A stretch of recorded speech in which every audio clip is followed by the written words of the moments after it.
Yo, is AI enough and why human programmers are still needed? We got the Claude bot member. You know what I'm saying? Lex Clips. Let's do it, baby. There's a whole bunch of people who try to automate the whole thing. Yeah. I don't think that works. Maybe a version of that works, but that's kind of like in the 70s when we had the waterfall model of software development. I even though really, right? I started out, I built a very minimal version. I played with it. I need to understand how it works, how it feels, and then it gives me new ideas. I could not have planned this out in my head and then put it into some orchestrator and then like something comes out. Like it's to me, it's much more my idea, what it will become evolves as I build it and as I play with it and as I try out stuff. So people who try to use like like things like Gastown or all these other orchestrators where they want to automate the whole thing, I feel if you do that, it misses style, love, that human touch. I agree to a certain extent. I feel like AI is a very good catalyst for creativity. I know people gonna say you're not learning anything using AI, you're not being creative. No, you actually are. You're prompting in natural language. That's what it is. And people like to be fancy with the way they like to prompt, similar to like mathematics, right? You can solve, I'm not gonna say one plus one, but you can solve an equation in multiple ways. You create your own formulas, create your own theories, and still get the same answers. I'm not going to give you the theories or functions or whatever the fuck you want to categorize as. I'm just letting you know while one plus one example could be two, another person could be like, hey, look, one plus one minus one is two. Hey, like you feel me? Like, and that's just an example because you never know how the fuck this nigga got to that answer until you actually sit down and see his creativity or whatever his theory is behind it. That's what it is to program. Now, AI is like a calculator. You get what I mean? You get my drift? Nigga, you gonna make sure one plus one is two on that calculator, right? It may not give you the function, formulas, or theories behind it, but you could also check one plus one minus one is two as well. You get what I mean? Like that shit is gonna be accurate as fuck. It's not gonna be like, yo, you're not creative at all. It's actually gonna spark creativity because then you could just like, oh, here, one plus one plus one plus one minus two is two. Like, and then you could build off of whatever fucking way you're creatively thinking right now. Not to say that it's not to say that it's not necessary or needed. Just to say like the way we think about programming and coding is because big tech and big conglomerate made a standard that we should follow, like movie making. There's an influx of people making movies their own way.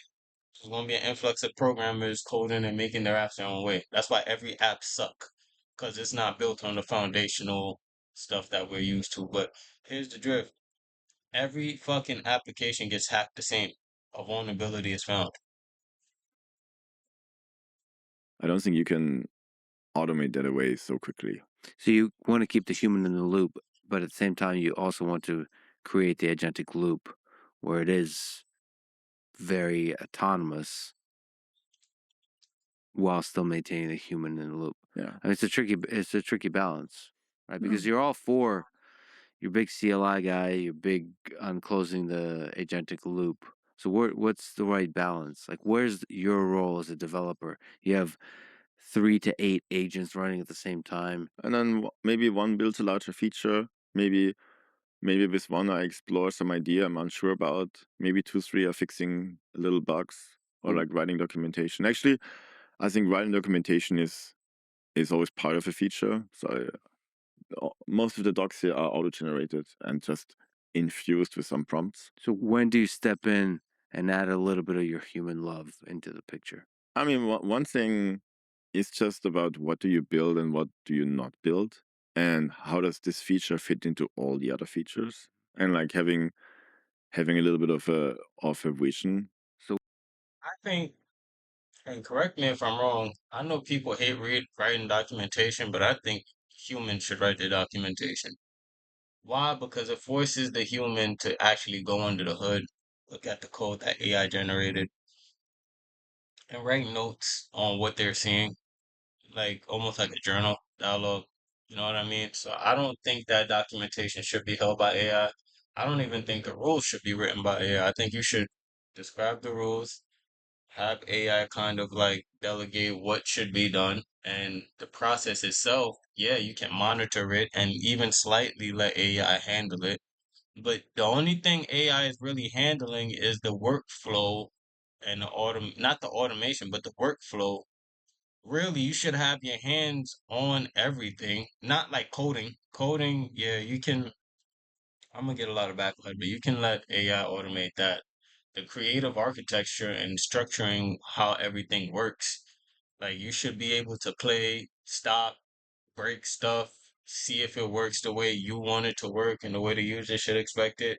That should all be a part of the loop, like a QA tester almost. You know what I mean? But hey, which small and which big features to add? What are some of the hard design decisions that you find you're still as a human being required to make that the human brain is still really needed for? Is it just about the choice of features to add? Is it about implementation details, maybe the programming language, maybe? It's a little bit of everything. The programming language doesn't matter so much, but the ecosystem matters, right? I don't agree with that. You know what I'm saying? If you know the programming language you should be using, is only because the language itself gives you some sort of control. So like if you're using C, you have more control over the memory, the cache, and everything that comes. Because if you use Python, if I'm not mistaken, Malik is not as good on memory caching and all of that stuff. Again, I could be wrong, but like a lot of the minute details that didn't matter before, like what's the best programming languages to get a job, it fucking matters in the age of AI because 90% of AI is built on JavaScript.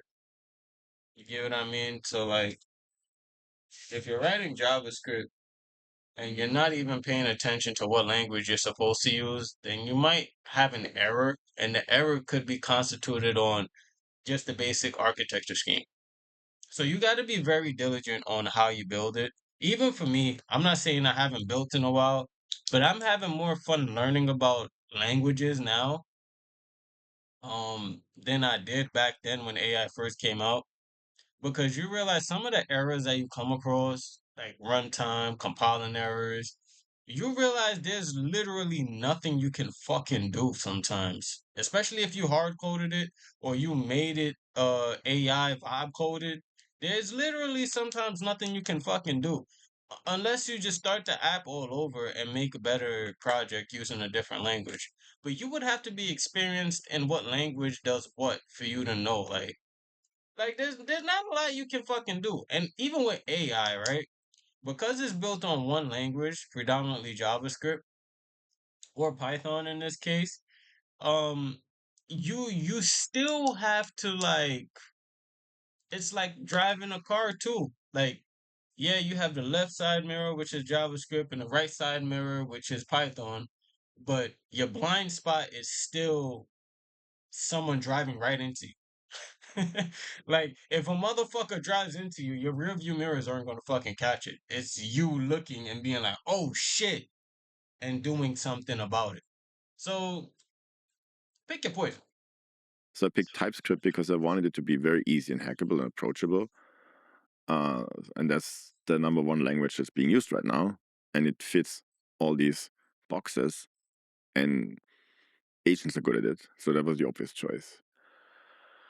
Features, of course, like it's very easy to like add a feature.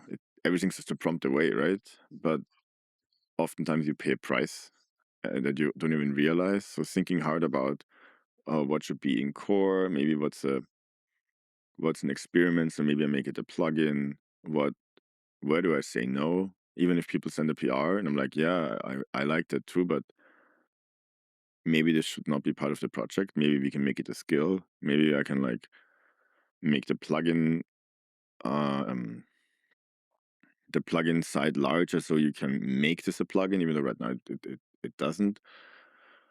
There's still a lot of there's still a lot of craft and thinking involved in how to make something. Or even even when you started those little messages, like I built on caffeine, JSON 5, and a lot of willpower. And like every time you get it, you get another message, and it kind of primes you into that this is a fun thing. Mhm. It's not yet Microsoft Exchange 2025 Right. and fully enterprise ready. Um, and then when it updates, it's like, oh, I'm in. It's cozy here. Like something like this that like Mhm. makes you smile. Um, Agent would not come up with that by itself. That's like that's the I don't know, it's just how you Process. build software Yeah. that delights. No, yeah, I agree with him. Part of the reason why I wanted him to finish is because what he's explaining is the little details that like I made an application, right? Obviously it was like a film festival application. It was for film festival people to kind of like put their films in, show that they can make a film, market it off, with almost like a shorts version and stuff of film festivals to replace the big ones so they don't have to leave their home. And one of the features that I included was like a confetti like a little confetti thing after you upload it. Like with the sound and it's like your film is now updated. Time to celebrate. And I felt like that in itself was like it could have just been a submission completed type of thing, but the little things, that's what he's more so talking about. Like make it humanified, make it like something that, if you were to saw it or you were to see it, it's something that you want to watch, something that you enjoy. Like make the user want to use your application, not just AI just writing the whole thing. So I mean, this was 10 out of 10. At first I didn't think Claudebot was something of value, you know what I mean? But the more and more I look at this Claudebot thing, I realize one is great marketing. Like he has awesome marketing. Two, it's not a finished product. So I think we are so hard on it because of the vulnerabilities AI has. I'm about to sneeze. No, I'm not. And three, even if you don't know um where the project is heading, you can't discredit the fact that his application is revolutionary. Like the way AI interacts with one another, even though it may be basic as hell, it got him to be a part of the open AI team. It got Claude to send a cease and desist. Maybe he's doing something right. So, I just want to start by apologizing to him and kind of joining the hype of Claudebot sucks. I don't know if that was a part of the marketing scheme, but I won't use Claudebot, but I damn sure won't trash it as well. Great project. And I hope you developers are taking notes too and make projects of your own and understand that this is just a pendulum swing. Like, comment, subscribe, Lex Clips, and I'm out.